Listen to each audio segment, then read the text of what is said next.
good fighters of old first put themselves beyond the possibility of defeat, and then waited for an opportunity to defeat the enemy. Sun Tzu goes on to say, "To secure ourselves against defeat lies in our own hands, but the opportunity of defeating the enemy is provided by the enemy himself." He is encouraging us to set some minimum standards of preparedness before even considering engaging the enemy. If we apply this to poker, then we would always achieve the best hand and then lure an opponent into attacking us. One should always have some goal in mind, a target hand. If you achieve that goal, then you are ready to engage your opponents. Otherwise, you are not. Sun Tzu's approach has several advantages for the poker player. Two being, we will most often fold early, saving a considerable amount of money. And when we do engage our opponents, we will most often have the best hand. Chapter 3 is about choosing our target hands when we play in the style of the rock. Above all else, your target hands should help achieve poker's prime directive. Maximize your wins while minimizing your losses. While it would be a simple matter to choose only quads and straight flushes, you'd spend most of your time folding, which wouldn't be much fun. And even when you did eventually make a hand, no one who'd been paying any attention would give you any action. So you'll want to include the lowest playable hands that still provide a reasonable chance of making you the favorite to win. The result will be a list that includes just those hands that give you a substantial advantage when you engage your opponents. Then, with this list of target hands in mind, we'll determine which flops constitute playable partial target hands. These will be your milestones. Flopping one of these will determine whether we have justification for paying to see more cards.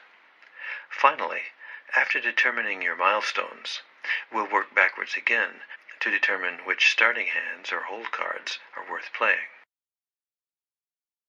Like the famous charge of the Light Brigade, maniacs are mostly concerned with offense and give very little thought to defense. Unfortunately, like those doomed horsemen, very little of the maniac's stack will survive to fight another day. In addition, maniacs don't tend to be very selective about choosing a target hand. They basically play whatever cards they end up with and hope for the best. But this approach tends to be very subjective and lacks precision.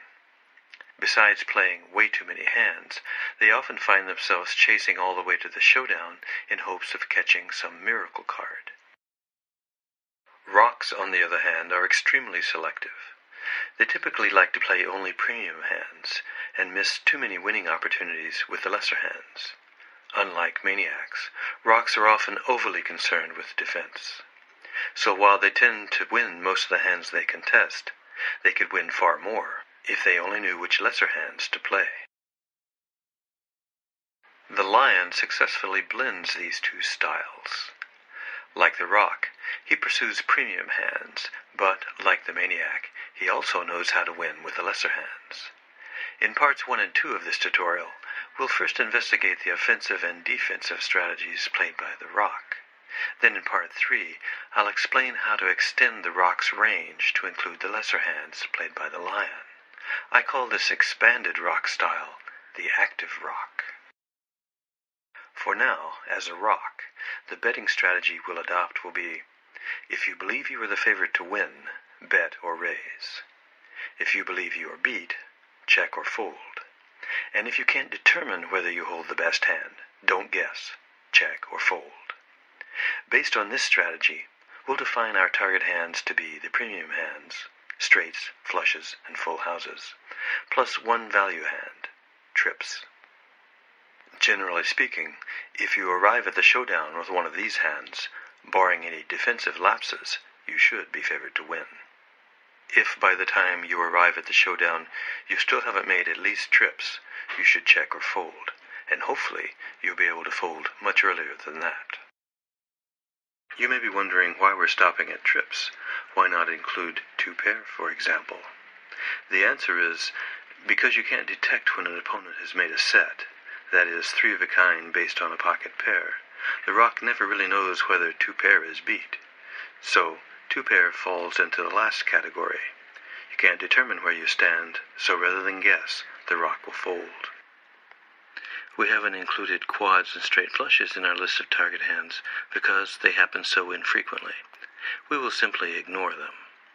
We won't actively try to achieve quads or straight flushes, nor will we put much effort into defending against them. The end result should be much the same with respect to your profit and loss figures. Now let's review what we know about target hands. Sun Tzu cautions us never guess at the outcome of a battle. We should instead only attack when favored to win. So we've defined a list of target hands that offer the best chances of achieving this goal. No hands lower than 3 of a kind could be added to the list because that would put the player in the position of guessing whether he was favored to win. In Chapter 4, we explore how best to make a target hand. As you'll see, your best chance lies in flopping a milestone, a partial target hand. Hello, this is Tyson Wood. Our goal here at Strategic Hold'em is simple, to help you play smarter poker. You can help us spread the word by sharing our web address with a friend. And you can help us keep the lights on at Strategic Hold'em by making a donation. We plan to continue our research and release more poker tutorials as new results come available. If you have any topic suggestions, please send them to feedback@strategichold'em.com. All your comments are welcome. We'd particularly like to hear about your most successful bluffing tactics. On behalf of the entire team at Strategic Hold'em, good luck and good hunting.